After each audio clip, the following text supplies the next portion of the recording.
Pepper and the Don of Cape Cod, Jeff Dawson. Welcome to the NFL Bet Exchange with the one and only BBICB Primetime Capper.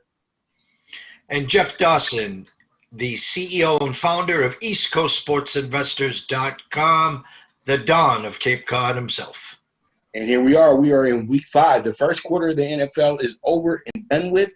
And boy, oh boy, we are feeling good and feeling great about what we have going on here in October, Jeff. And boy, oh boy, we got our first 4 weeks down.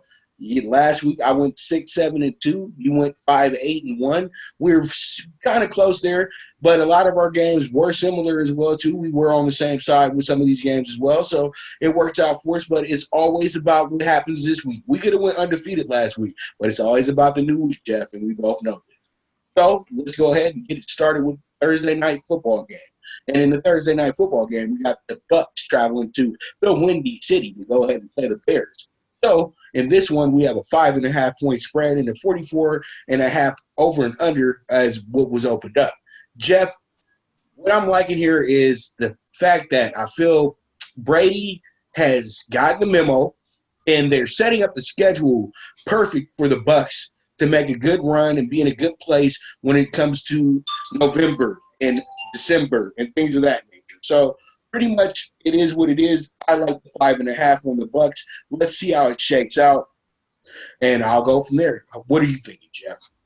This game did open at 3. We are seeing 5.5s now, with 83% of the bets on Tampa Bay, but 79% of the money is on the BUCS. We too at ECSI do lean the BUCS here. But one thing I'd be a little afraid of is last week everyone was all giddy for the Bears and all excited for the return of Foles, and the Colts defense looked like the 85 Bears out there.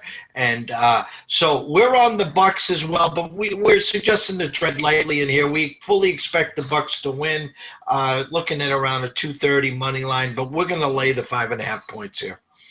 All right, so both me and Jeff are on the 5.5 with the BUCS to open up Thursday. I know it's very contrarian, but right now Chicago's in a situation where they don't really know who their quarterback is going to be for the future, because I wasn't impressed with Nick Foles. I know that he had a great comeback against an Atlanta team that's struggling, but still the Bears got a lot of questions to answer, and I think that their glass slipper has kind of been crushed a little bit after those first 3 games looking good and everything like that. A lot of flaws were exposed last week. So we move on, and you guys already know where I'm going with this. We got divisional games this week, Jeff, and we start off with the AFC North matchup with the Bengals and the Ravens. Boy, oh boy. Let me go ahead and just say this before I give you my best bet for this one. The Bengals are actually 4-0 against the spread this year. They've covered every single game against the spread this year. I know it might have been a push, but if you have the hook against San Diego, you have that one. So pretty much this team is 4-0 against the spread this year, surprisingly. So they now have their biggest matchup and their biggest spread to date as well, too. I think they catch the Ravens on a bad one. To keep it real with you, Jeff, I think the Ravens, they had shock value out of themselves after the Chiefs game, and that Washington wasn't going to just lay down for them. They're interstate rivals, but I think in this one, they know it's a divisional game. They're going to want to dominate, and they know they're looking at this thing the same way that I'm looking at it. They know Burrow can beat it. Burrow has that knack now. The confidence is there, Jeff. After what happened with Jacksonville, now they believe him. I could see it all throughout with his teammates. But that ain't going to make me pick them this week. But I'm just giving everybody some good stats on the Bengals. But all in all, though, I know what's going to happen here. I say that the Ravens clean up in this one. I got the 13.5. I think they win this game by 2 touchdowns or better. I know I'm tripping, taking, me. I don't usually take 2 touchdowns or better. I just feel good about the Ravens in this spot, Jeff. I'm taking the Ravens here, minus 13.5. What are you thinking, brother? I was never a Big Joe believer, Mr. Burrows. You are correct 100% on it's a total different team. They do believe in the kid. And in our business, It's not so much about the wins and losses. It's about, does the ticket cash or not? And you brought up the point that he was 4-0 in September. I know October is a new month. It is a divisional game as well. The key to this one, very simply, is Burrow's going to have to limit the turnovers. They're going to have to stay close because, as we know, Ravens get out early and forget about it. They're just going to pound the rock. So we're going to go with the 4-0 and hope he makes it 5-0. We're going to take the plus 13.5 with the Bengals and hope that they are able to keep it within 2 touchdowns. All right. We move on, and we have ourselves a good one here in the AFC South, Jeff. And before we move on, boy, oh boy, everybody's dreams finally came true except for mine. I got some, Bill O'Brien had a place in my heart because a coach every year, they need to fire him. Winds up winning the division championship and winds up winning the playoff game and all that good stuff. Well, his luck finally ran out. I really started liking Bill O'Brien after I saw him in Hard Knocks and the way that he approached his team and the way that he approached his family life as well, too, and kept how it's separate and things of that nature.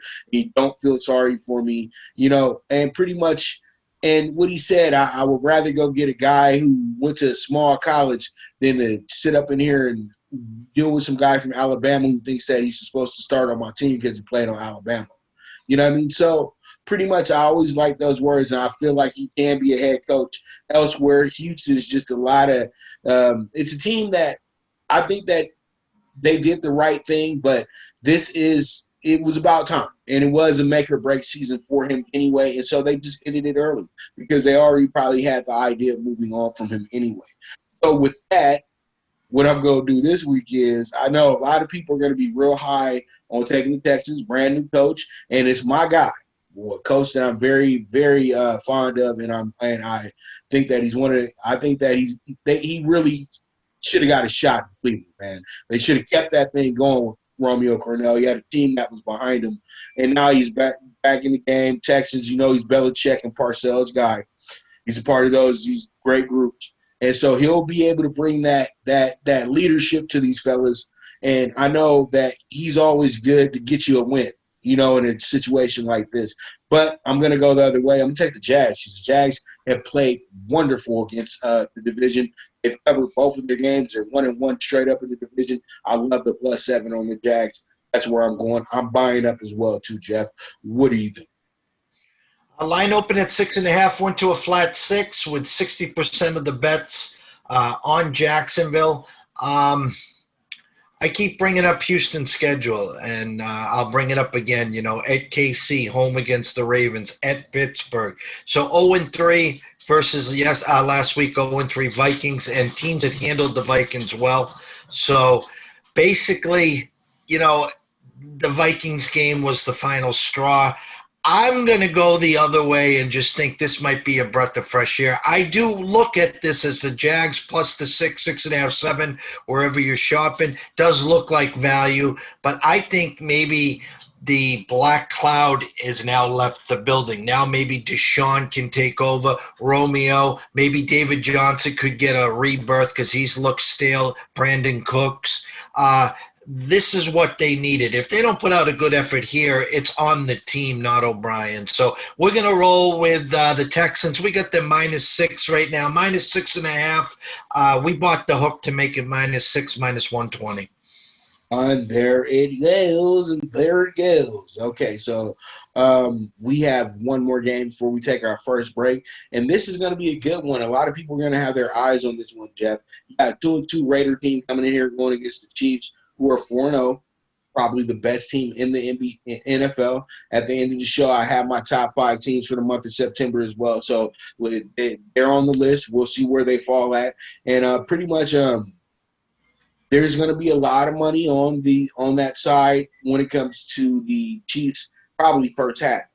And a lot of money on that side, too, for the full game because the Raiders have had a house of horrors the last few times they've went to Kansas City after a little bit of a dominant run in Kansas City as well, too, because a lot of people forget that how bad Kansas City was in the 2010s pretty much, Jeff. You know that. Now, I know they've done well, but that didn't really start till Andy Reid and co got there. They had a lot of back-and-forth seasons, and, a lot of people overlooked 3-13 4-12 seasons with the Chiefs over the years. But that's all in the past. It's all about today. And pretty much the Chiefs now are the cream of the crop. They are the essence of what the NFL is supposed to be, the poster boys in a sense. And that showed up last night, big time, Jeff.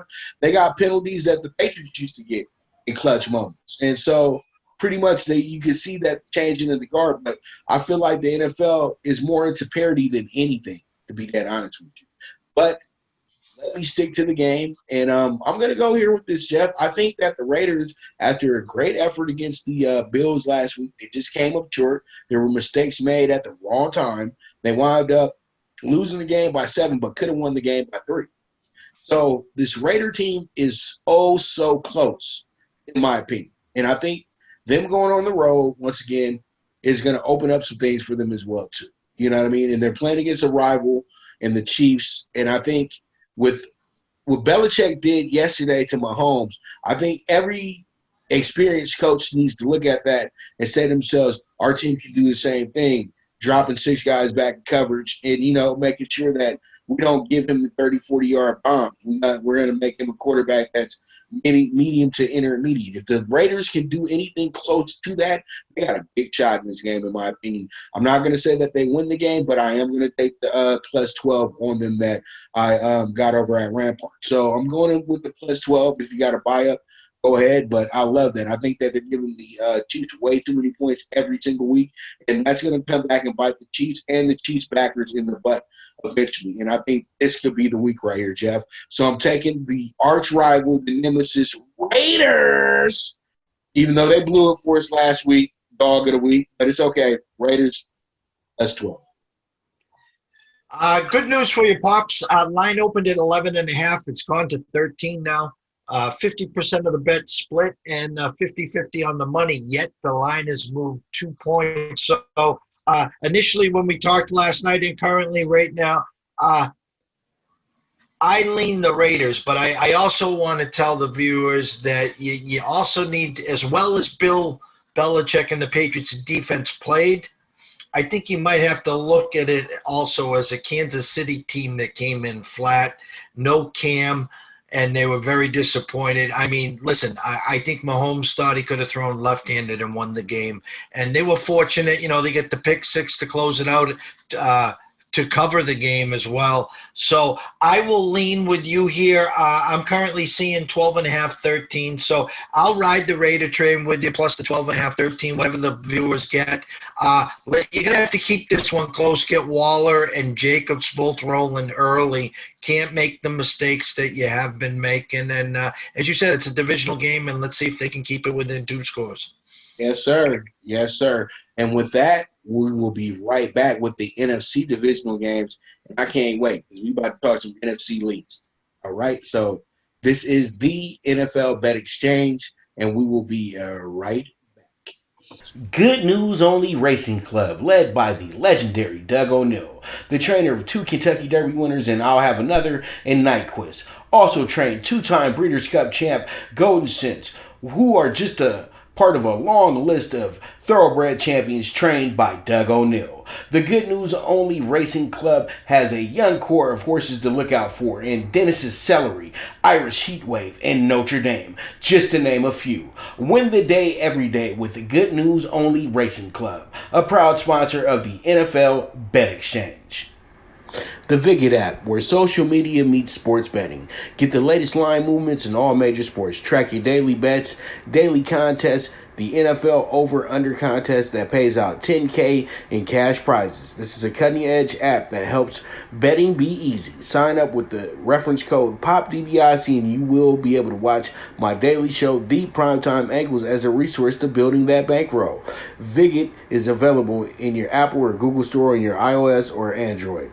The social sports betting app, Viget. Austin here, EastCoastSportsInvestors.com. Welcome you to the website. You're this close.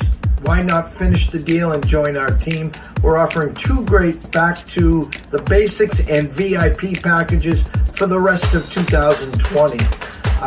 You can come on board to our very own app and bet work, we call it, for as low as 99 cents a day, $29.99 a month. or for the rest of 2020 for just $90. And that's a savings of $30 and 1 free month. Or join our VIP membership, which gets you direct emails and texts to your cell phone on a daily basis. Our breakdowns, our do's and don'ts, why we are releasing this game, and what to be expected for those games and the upcoming future. So come on board, click the link, or follow us at EC Sports Invest on the Twitter. We will follow you back and answer any questions there. Or also send us an email at eastcoastsportsinvestors@gmail.com. Look forward to joining our team and seeing you soon at the Winner's Circle. All right, we are back with the NFL Betting Change with the one and only top BBICD primetime capper and the Don of Cape Cod himself, Jeff Dawson. So, Jeff, let's move into the NFC real quick. We got the NFC East, and we got a good old NFC East matchup. New York Football Giants versus America's team, the Dallas Cowboys. Remember when this game used to just like be everything in the 90s, like we are going to be here at the Meadowlands. You know, Madden would be on it, Madden Summerall game. You know what I mean? Well, now we got two teams. We got one team that's 0-4 and one team that's 1-3, and they're still going to be advertising this game as if the teams are 4-0 and 3-1. So pretty much we know what we're going to be watching come Sunday. It's going to be one of the bigger games of the week. And my whole thing is here, Jeff, I'm going to be dead honest with you. This is the game that the Cowboys work the kinks out. Seriously. This is probably the best game possible for their defense. They played against 4 high-octane offenses, in my opinion. Seattle, high-octane. The Browns have found something. They're high-octane, too. The Browns have scored 100-some-odd points in the last 3 games.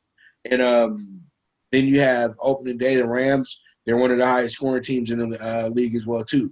Then you bring in the Giants, who I think their highest output this season was 16, probably. I think, and that was in game 1 against the Steelers. Other than that, they just haven't done much. And so I feel like they're putting the Cowboys in position to have a big monster blowout. And it's hard to trust the Cowboys, but it's even harder to trust the Giants at this point. I'm taking a 9.5 with the Cowboys, and I ain't looking back, Jeff. Let's go ahead, see how it shakes out. Short, sweet, and simple. I'm showing, actually, it's funny. It opened at 11. I got it at 9. I'm sorry. Yeah, it opened at 11.5. I'm seeing some 9.5s now on last night's numbers that we're using currently, -9. 63% of the bets and 47% of the money is on the Cowboys. And let's be perfectly honest here. Dreadful. You are correct about the high-octane offenses that this Dallas Cowboys have played. But the bad part about this is, if I was Jerry Jones, okay, someone's head would have had to have rolled by now. I know it won't be McCarthy, because McCarthy, again, it seems like one of those puppets that whatever Jerry says, he's going to abide by. But the defensive coordinator, something. But McCarthy took the heat like a champ. He took the blame. So I'm looking for a better defensive effort. I'm looking for them maybe to establish Zeke for once instead of letting Dak throw in the 45, 50 times. And can they do something in the first half when it means something? It's starting to remind me of Romo. Down 20-3 at half, down 20-6 at the end of 3, and then you look like Superman in the fourth quarter because your butt's on fire. Give me the Cowboys -9, and if they lose and lose outright, Big D will not be Big D anymore, put it that way. Well, they starting to look like the '89 Cowboys right now. You know, that into Landry phase and everything. And this is one stat that killed me, Jeff. Dak had 300 yards, 24 for 34, and they were losing by 20 points. Mm-hmm. They were losing 41-14 at that point, I think. And do you know who this is only helping, though? This is helping Dak go out to free agency, because his agent's going to say, look, I threw for 6,000 yards and I threw for 50 touchdowns. And by the way, how many playoff games did you win, Dak? None. Okay. Just wanted to know. Right. So this is Everybody trying to get that Kirk Cousins contract, boy. I'm telling you, man. Yep.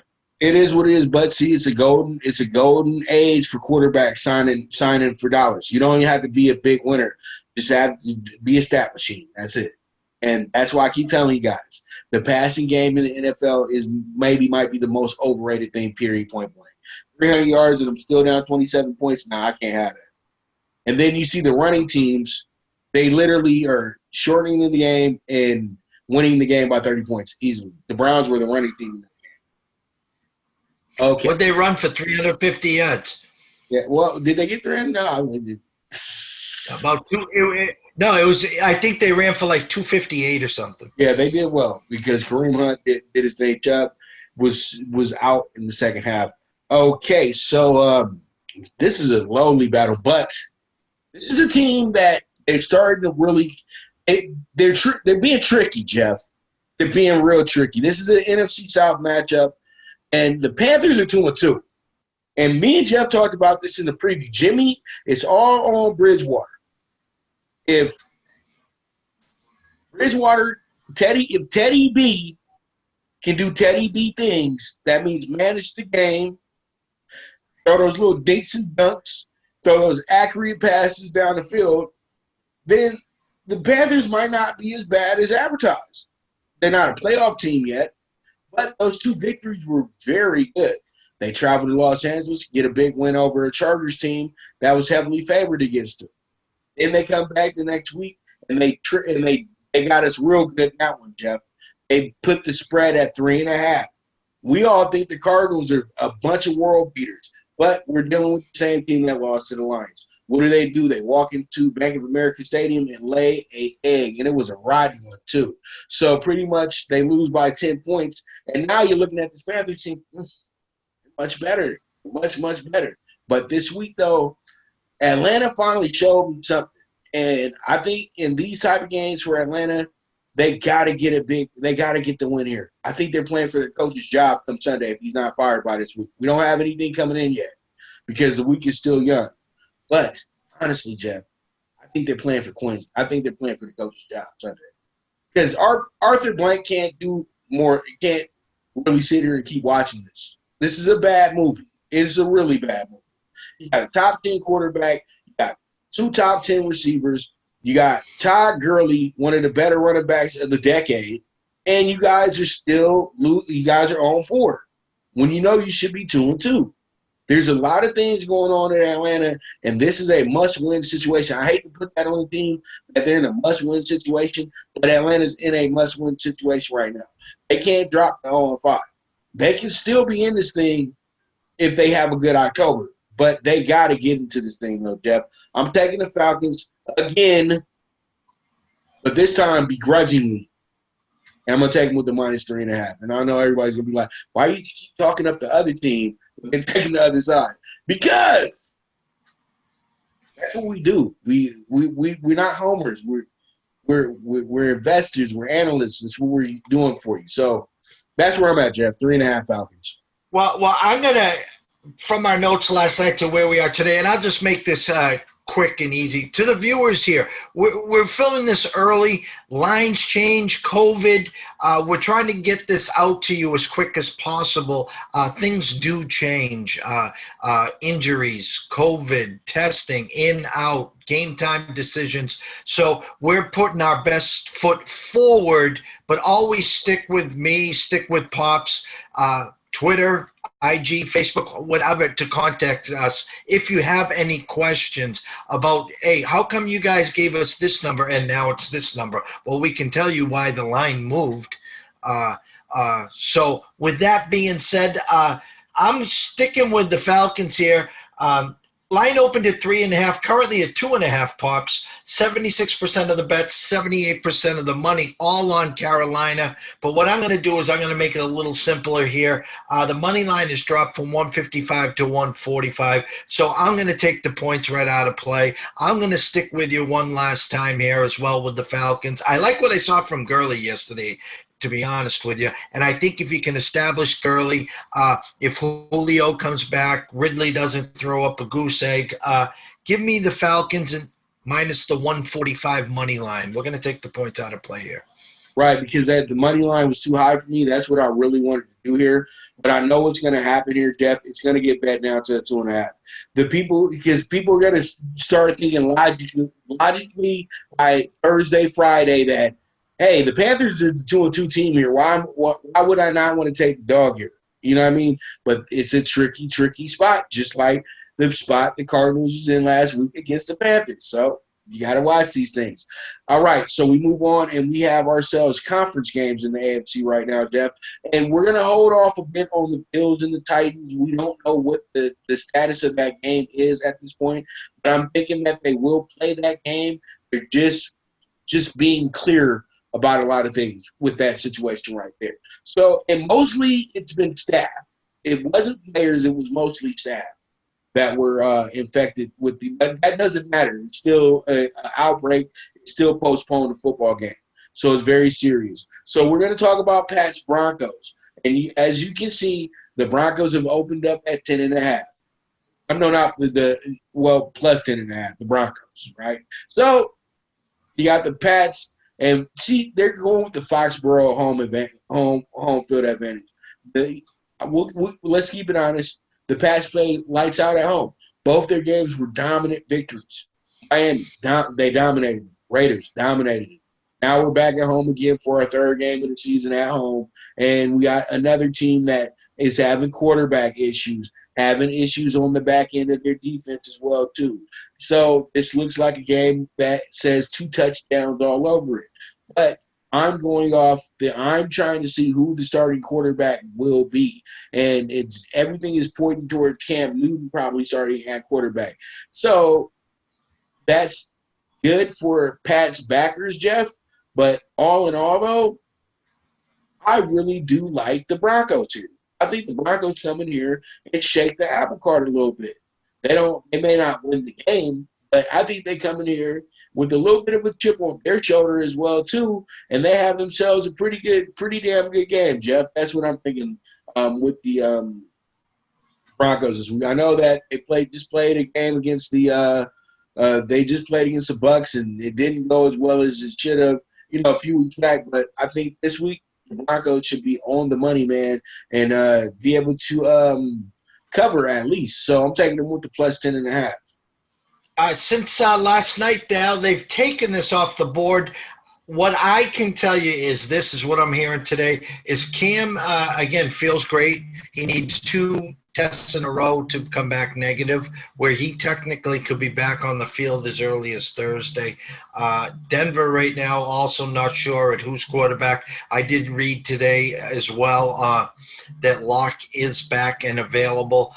We did talk about the 10.5. That told me that Cam would be starting.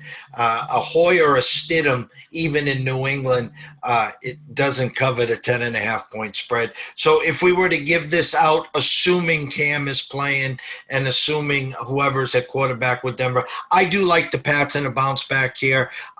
You'll probably be able to get this at 10 at kickoff if you shop around. I look for them to stay dominant at home. And listen, to be 3-2 after 5 games, and their 2 losses, one by 1 yard at Seattle and 1 game at Kansas City without Cam, where technically a couple mistakes where the Patriots could have stole that one last night. Yes. And when they were at 6, when it was 3-6, they're at the 13. Hoyer doesn't have to do anything, but if nothing's there, throw the ball over the goalpost. Tom Brady did that tons of times. You've been working with these people for 12 years. How can't you do that too? Jeez Louise, you're in the quarterback room. Nobody's new here. They brought you back 4 times already for a reason. Come on, Hoyer. Stop acting like you're playing for the starting spot, man. Be a backup game manager. That's all I need you to do, buddy. Manage the game. But it looks like Hoyer probably will be back in probably be back in where's he from? He'll probably be back in the Cleveland suburbs very soon as well too, because that's where he lives. I'll give Hoyer about another week or 2. All right, Jeff. I heard a dog bark, but it's not your dog. They going crazy in the kennel right now too. And I got a good one for you this week. It ain't a big dog, but it's a pretty dog. The dog used to be ugly too, though, but now they got pretty. So it's kind of like I guess what you call it, schnauzer or something. So here we are. The good news only dog of the week lies in the Colts and Browns game. And give me the dog pound plus 125 money line. Let's go, Jeff. These boys got me excited, man. They got me, and I'm not trying to jinx anything with them and say, hey, they're going to be. No, one game at a time. But Kevin Stefanski, you have done leaps and bounds of what anybody expected. Great hire by the Browns. Finally. And I feel like they got a coach that couldn't wait to prove himself. They had a coach like that in Chetnitsky as well, too. But Chetnitsky just wasn't the right fit. You know what I mean?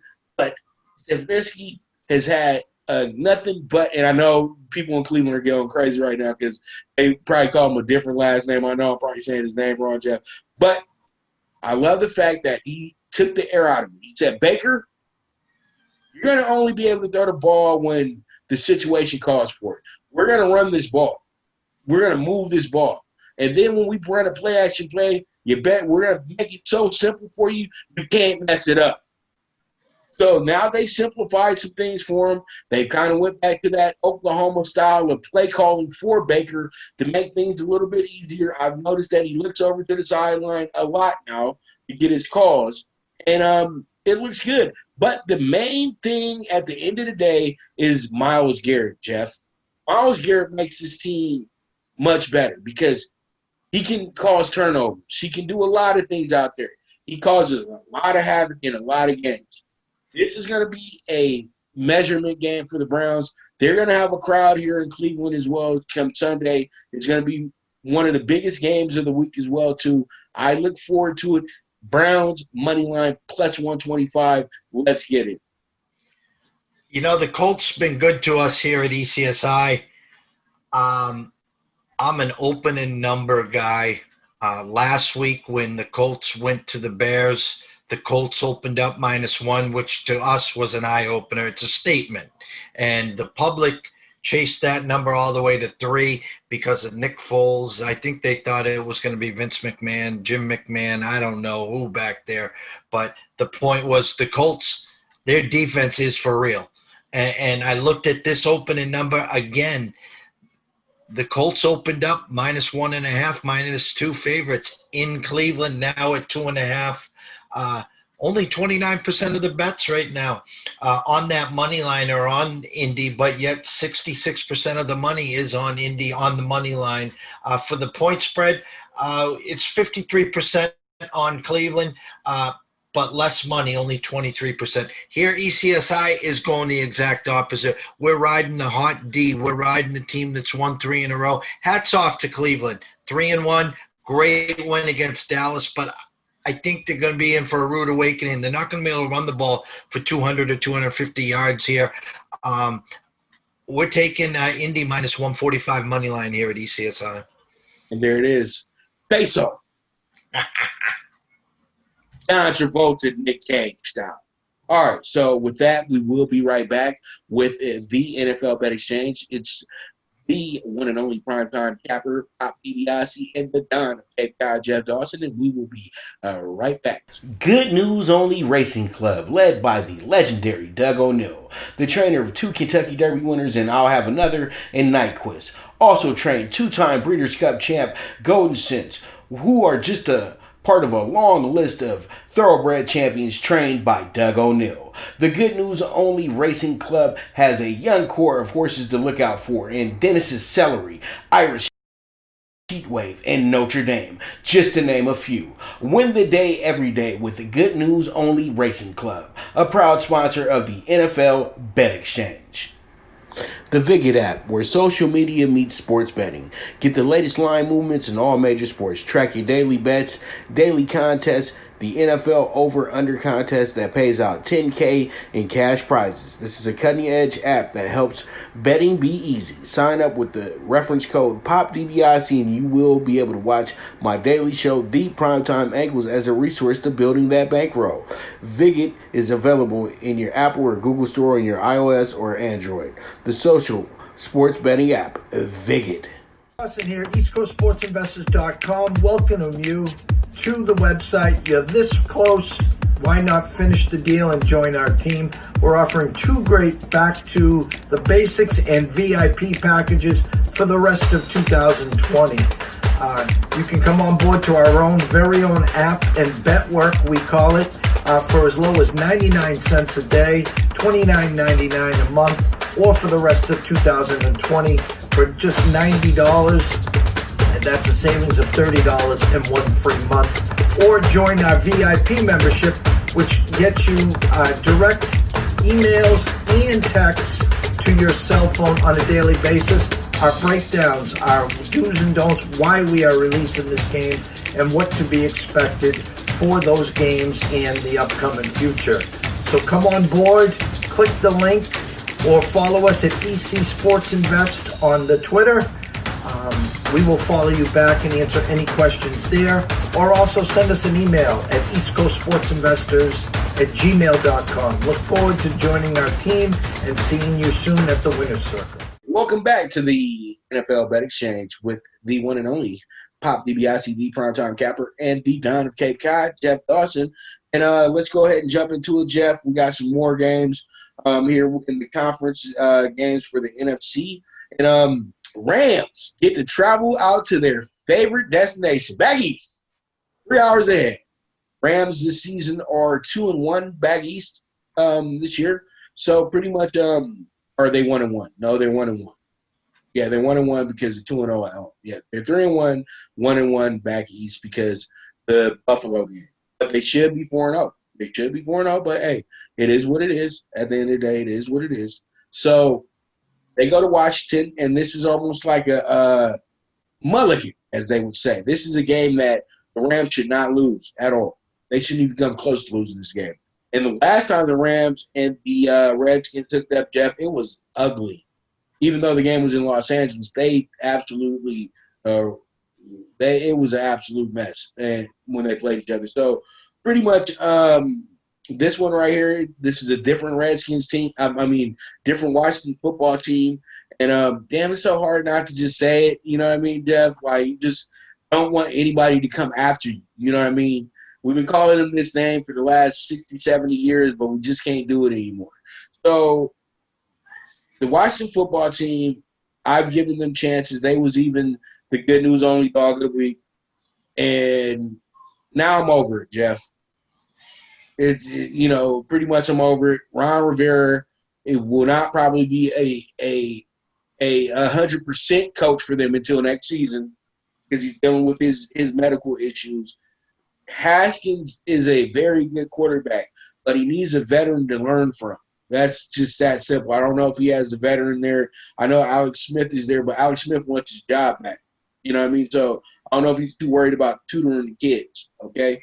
So I really do like the Rams a lot. I think they bounced back because last week the Rams ran into a game where they overlooked the Giants. It's that simple. They just overlooked them, and the Giants came out with a good defensive scheme that was able to help them, in that game because it's easy at times to stop the Rams because they're a deceptive team. But once you figure out what they're doing in deception plays, then it gets a little difficult for them. And that's what happened last week with the Giants, and that's just because why? They had a Patriots coach sitting over there, so he knows what next coming with. So, but this week though, I think they absolutely romp, Jeff. I'm taking the Rams to win this game by 2 touchdowns or better. I'm taking the -9. I think that's love right there. And for all my bettors who love to bet all sides of it, at the first quarter and the first half, I promise you these boys will be up. Rams, let's go. Hook 'em horns. I can't stress this enough. We talk Sunday, we talk Monday, we film Tuesday, we release on Thursday, Friday, Saturday, Sunday. The point is, just in a 15 hours that we talked, The line went from 9.5 to 7.5, and it's juiced on the 7.5 on the Washington side, which might mean it might go to 7. So my point here is simple. I was already on Washington at around that 9.5, 10 by the hook. I'm going to stick and stay and follow this money. I like the Washington team. I think, yes, they have some ups and downs. I think they bought into Coach Rivera. I'm a big Terry McLaurin fan. Haskins is improving. Gibson back there. They're at home. Again, third time now. Rams going west to east. I'm going to take the 8 points here. I'm going to stick with the Washington football team, and let's win one for Ron. There it is. Win one or cover one for Ron. Win one for Ron or cover one for Jeff. And the over-under there is 46 points. So over-under bettors, and don't worry, I'm going to have you over-under bets for Sunday. Jeff gave me a challenge. He said, Bob, why don't you just pick the winner this week? Because the over-under be killing you, bro. That was your words. Yeah. I'm just over here making it be Jeff's words, though. So you can sound like the wise person here. Golly, Jeff. All right, so we move on. AFC versus NFC, Jeff. And none of these were matchups that were in the – oh, actually there was. 49ers-Dolphins was a Super Bowl matchup at one point, and it should have been greater than what it really was. Steve Mahomes, you ain't nobody, man. You just got the ring, but there was a guy named Dan Marino who was here before you who had the same exact height as a young quarterback. Am I right, Jeff? The greatest I've ever seen. Yeah. And let's just go through the years and go through the motions a little bit, kiddo. Slow down. Slow your roll. The NFL don't give anybody no promises.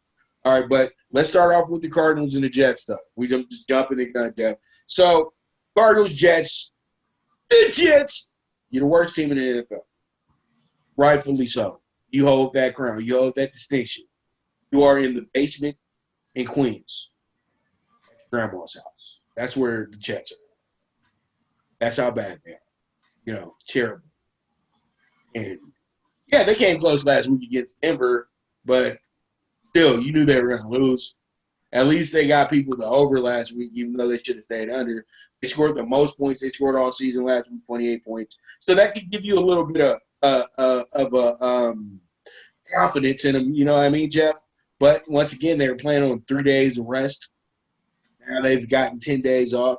You got a Cardinals team coming in here confused. Like, how did we lose to the Lions? How did we lose to the Panthers? We ain't going to lose to the Jets. So I'm taking the Cardinals to win this game by a touchdown or better. I'm rocking with the -6 as well, too. And I think that what happens here is that the Cardinals absolutely roll in this one. Even though they got to fly from Arizona back to New York, just like last week, they have to fly back to North Carolina because you know how they do it, Jeff. You can't fly in, but you got to fly in the day before now. So I'm saying that the Cardinals should be a big winner because if I'm them, I'm pretty frustrated after my last two performances, especially that one where we could have beat the Lions. And especially last week when you were flat the whole game into the fourth quarter. So there it is. Cardinals -6. Let's get it. I know I'm from Cape Cod. I know we have a lot of beaches. And on the beaches, we tend to wear flip-flops. And I hate to say this, but I'm going to flip-flop here. I'm just reading the board. Arizona opened at 8.5, now currently 7. 85% of the bets are all on Arizona.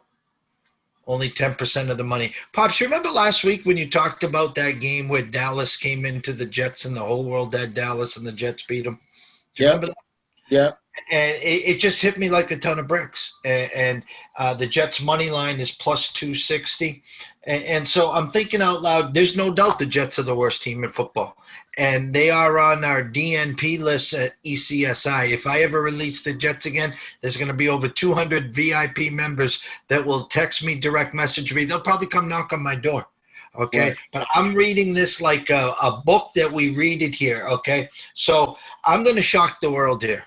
Okay. Not only are we going to release the Jets +7 here at ECSI, we're going to sprinkle in plus the 260. We think the Jets win outright. How's that grab you? And there it is, Jeff being bold. And Jeff doing his good news only dog of the week.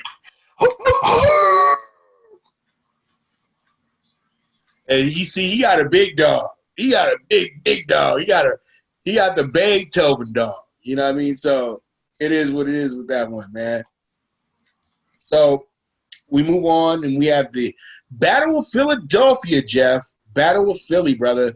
And it's going to be the Eagles at the Steelers, and Eagles feeling good about themselves now. They went to San Francisco, got a good win on Sunday Night Football, shocked a lot of people, but they didn't shock the NFL bet exchange guys, though. We knew it was going to happen, and what did I tell you guys? They walked into beat an undefeated team last year on national television in the Packers, and then they walked into Santa Clara and made 49ers 0-2 at home. So, yeah, 0-2 at home right now, 49ers. So pretty much the Eagles feeling good about themselves. Steelers, on the other hand, they got a week off. They didn't know they were going to have a week off, but they got a week off. And I think what happens here, Jeff, we had an over-under of 45. They're saying that this game is going to call for defense. And I tend to kind of agree with that. But also, the Eagles got some momentum coming into this one. They've been playing. They're not going to be rusty coming into this one like the Steelers. The Steelers, I wouldn't say rusty, but the Steelers were lathering up. You feel what I'm saying, Jeff? Like they were getting to the point where, damn, okay, Steelers, the season's about getting to it. We're intense. We're right in this thing with teams. You know what I mean? Well, that kind of threw off their momentum. Same thing with the Titans. This was an undefeated matchup coming up between these two. You know what I mean? And I think that it's going to be a little tough to get the gears back on like that. This week is such an early time to have a buy-in, week 3. And so I think what happens, Jeff, I'm going to go ahead and bet back the Eagles this week, plus 7.5 by the hook on my side. It opened at 7, still a 7, minus 113 on the pit side. So next move could go right to that 7 and a hook. We talked about the total. Opened at 46 and a hook. It's down to 43 and a hook right now. Some sharp, heavy money coming in on that under. ECSI, same as you. We were on the Eagles last week.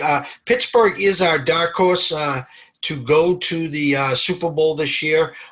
We like where they're going. And as you said, you stated it well there, is they were getting lathered up. They were starting to strut their stuff. And then, because of COVID, had that week off. Now they're going to have to run the gamut here. But we, too, at ECSI will be grabbing Philly plus the 7.5 as well. Whoop, there it is. Whoop. Let's go, Philly. Let's have a good one. Let's have a good game here, Philly. All right, but the Steelers always seem to be able to just – I don't know. The Steelers just always – I always feel like they come in there with the big bully role when they play the Eagles, It's always a favorable game for the Steelers, but I don't think this is going to happen this week like that. Carson Wentz is out on the Carson Wentz revenge tour. All right, so battle of an old Super Bowl matchup we had way back in the day at Stanford Stadium, Jeff, of all places. That was the 49ers and the Dolphins. You had the young Dan Marino going against the face of the league at that time, Joe Montana, 2 legendary quarterbacks that played a big part in my little childhood coming up watching football as well, too. So having those 2 to watch the game and help you love the game, that was an absolute blessing to watch those 2 in their form, not as a highlight, as in their actual form. Those guys were like superheroes, Jeff. Those 2. Now every quarterback's a superhero.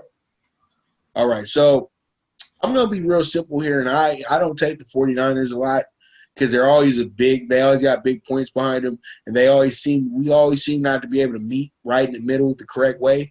But I just feel so good about this game coming up Sunday. I think that they got a bad taste in their mouth after what happened against Philadelphia Sunday, and they know they're better than that, and they know that they are playing pretty good football still without key players in there.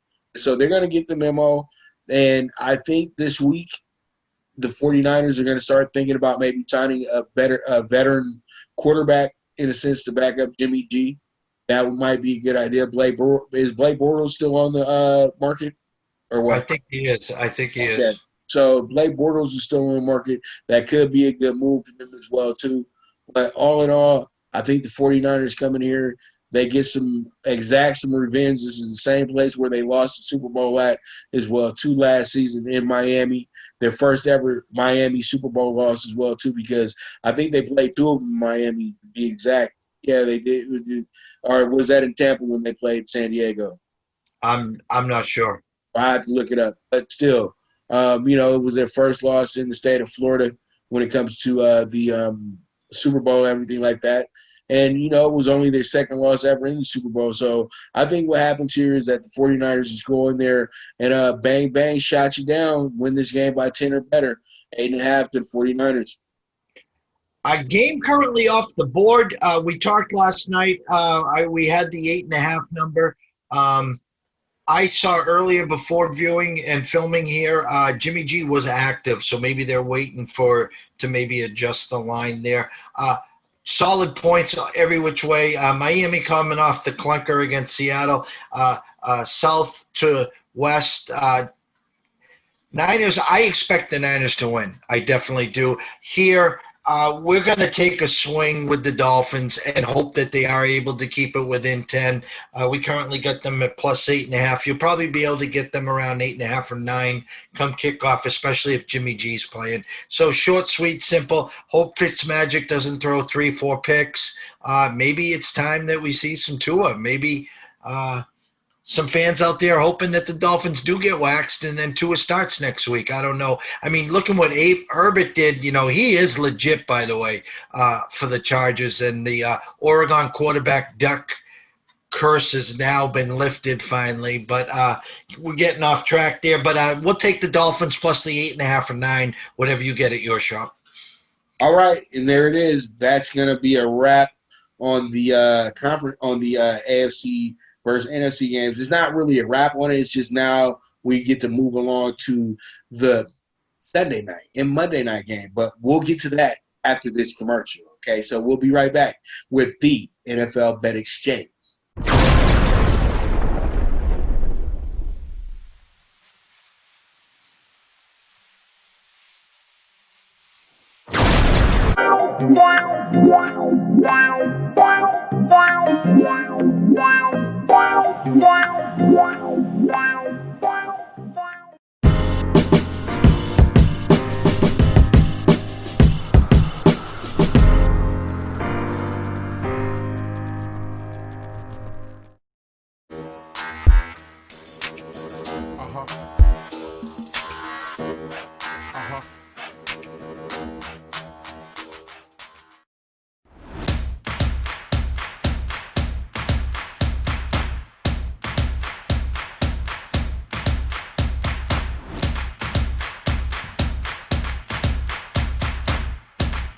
Drinkade, ready for distribution worldwide.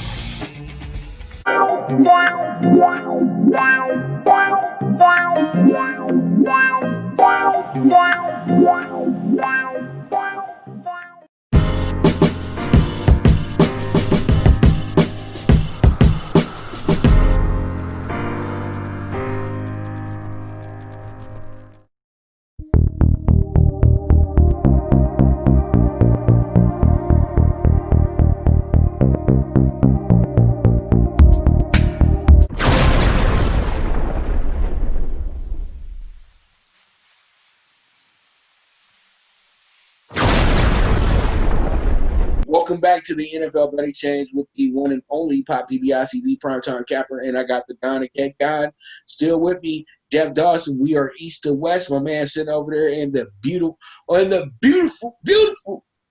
CT, and I'm sitting over here in the beautiful Pasadena, California. So pretty much here we are, Sunday Night Football, Jeff. I like this game. I like it a lot. Vikings at Seahawks, and the Seahawks, boy, oh boy. I'm feeling like it's 2006 all over again, 2005 actually, because I really love that team that Matt Hasselbeck played on. This is before they got Marshawn, too. This is when they still had Sean Alexander when he won the MVP of the NFL. That was the beginning of everything for Seattle, in my opinion, in the homegrown era and the way the team has been ran over the last almost 20 years or so. You know, this is a good thing for the NFL because you never thought Seattle would be relevant, but they are one of the most relevant teams in the NFL nowadays. So pretty much we know that they're going to be a big favorite coming into this one, and rightfully so. But this is going to be one of their tougher games of the season as well, too, because now Minnesota has caught a groove a bit. And it didn't start last week when they won against Houston. It actually started when they played against Tennessee and barely losing. So pretty much you could chalk that up. They've played two really good games, and now they're starting to kind of get into the motions of things a little bit better. So, you know, a lot of people are very confident in this team. But me, on the other hand, I'm going to go ahead and say, Seattle, keep doing what you're doing, dog. You about to be back on national television once again.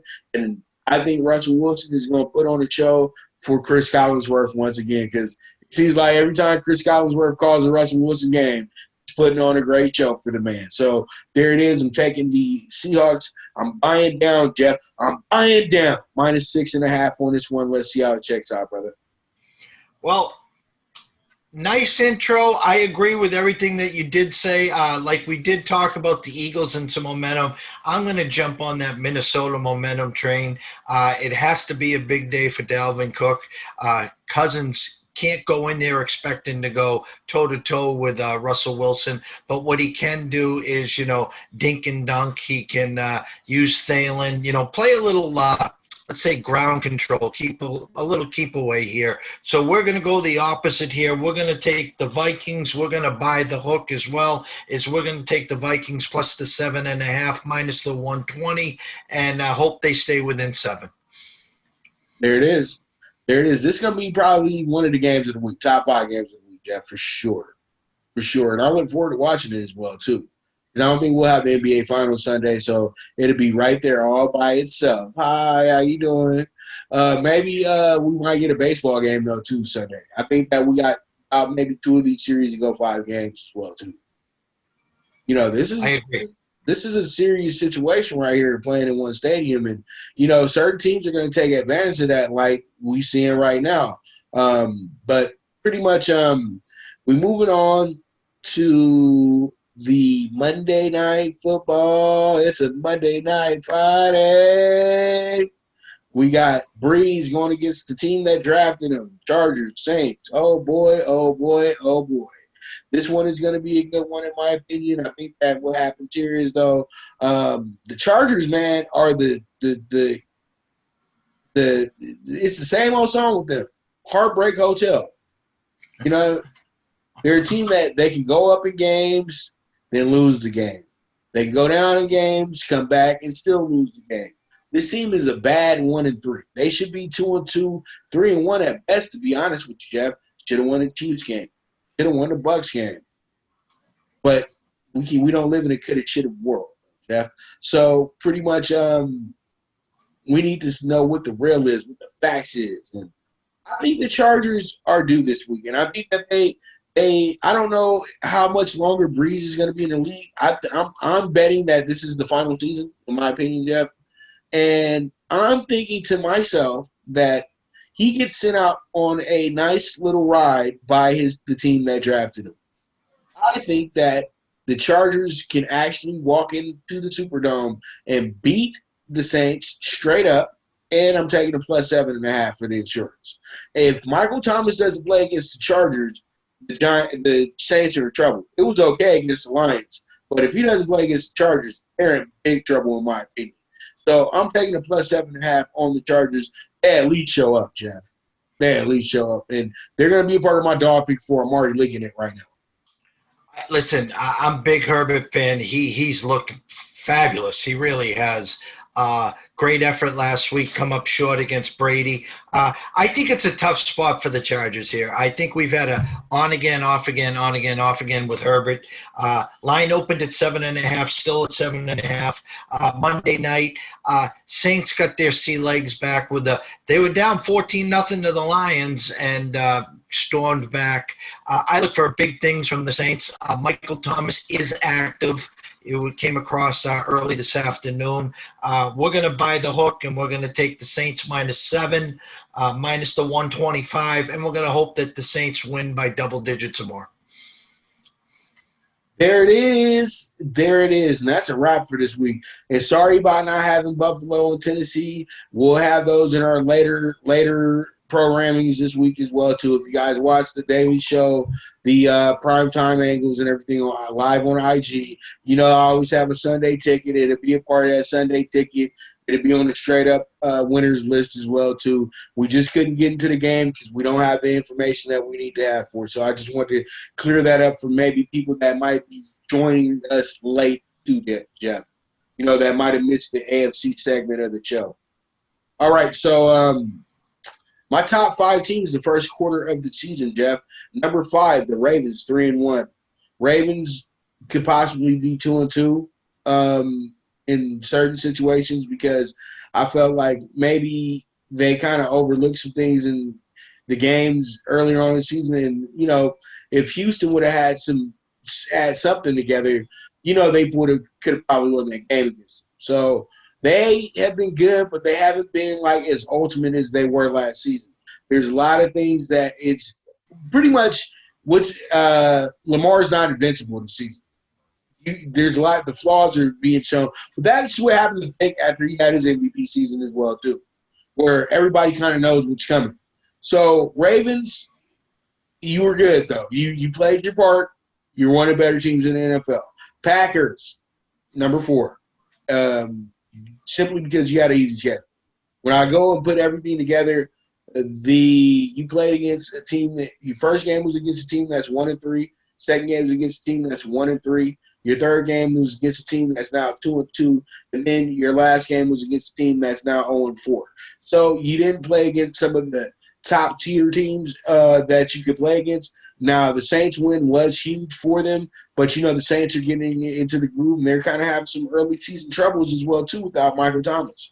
And then, surprise, surprise, surprise, East New York, stand up. Your Bills are number 3 on the list. Bills, come on, Jeff. Bills have been very good. Bills got a good win over early in the season over the Jets in what we thought was a 50-50 game at first. And then second week of the season, come back around, beat the Dolphins. And then that huge comeback win against the Rams, even though they had a big lead against the Rams. That showed the resilience and the grit of this team. And it's feeling like 1989 all over again. Telling you. And I gave Bills fans the analogy of what their future could be. The Bills played in a very tough playoff game against the Browns the season before they became a really great team. That sparked everything right there, Jeff. That loss. And I'm comparing that same loss to the loss that they had to the Texans last season. That's going to spark everything for this team, Jeff.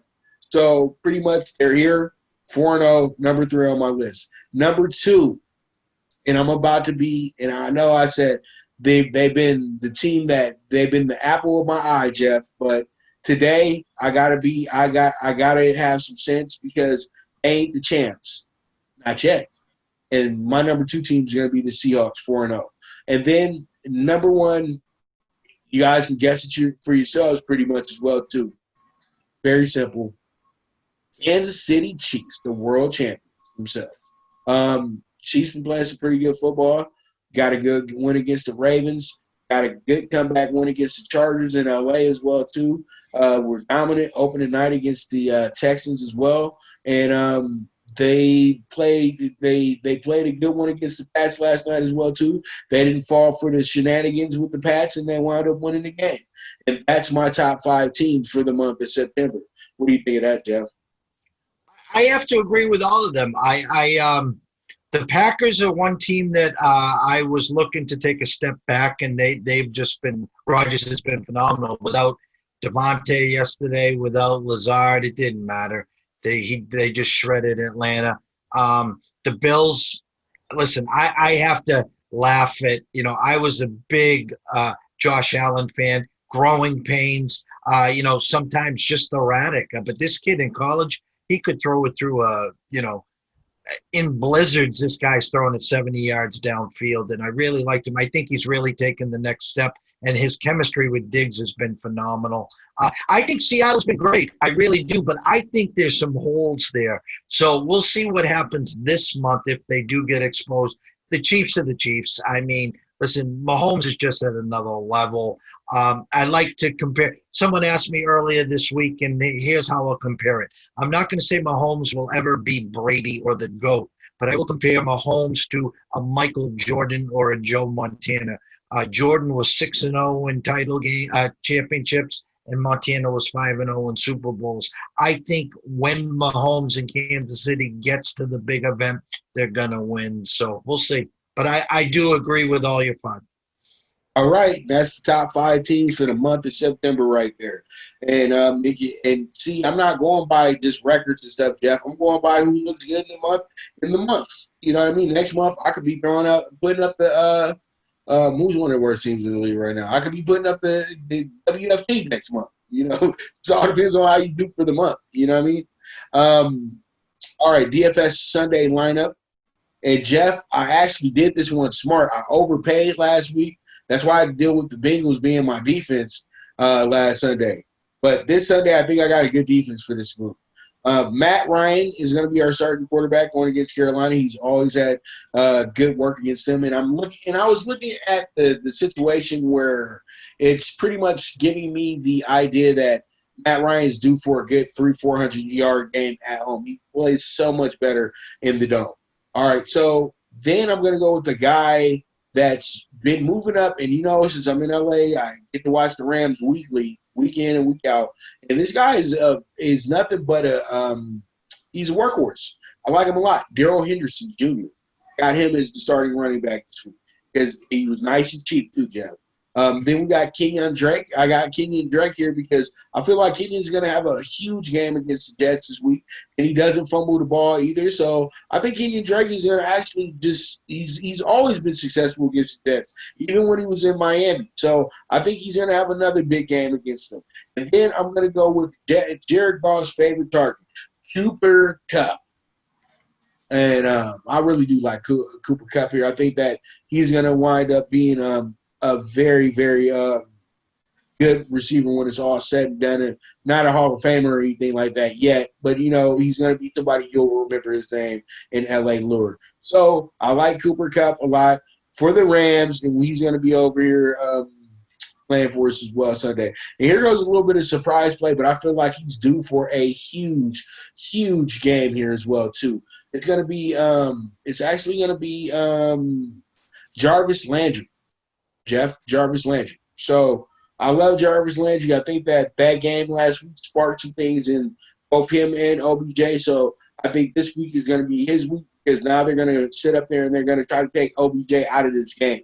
So Jarvis Landry should be able to get those catches that OBJ won't be able to get. You know what I mean? So I think he's in store for 3 extra catches this week, 4 or 5. And so there it is. Hopefully we can get 10 catches, 2 touchdowns from Jarvis. And then I got Amari Cooper. I think that he's going to run circles around the Giants like he always does because he destroys the Giants. He destroys bad teams, period.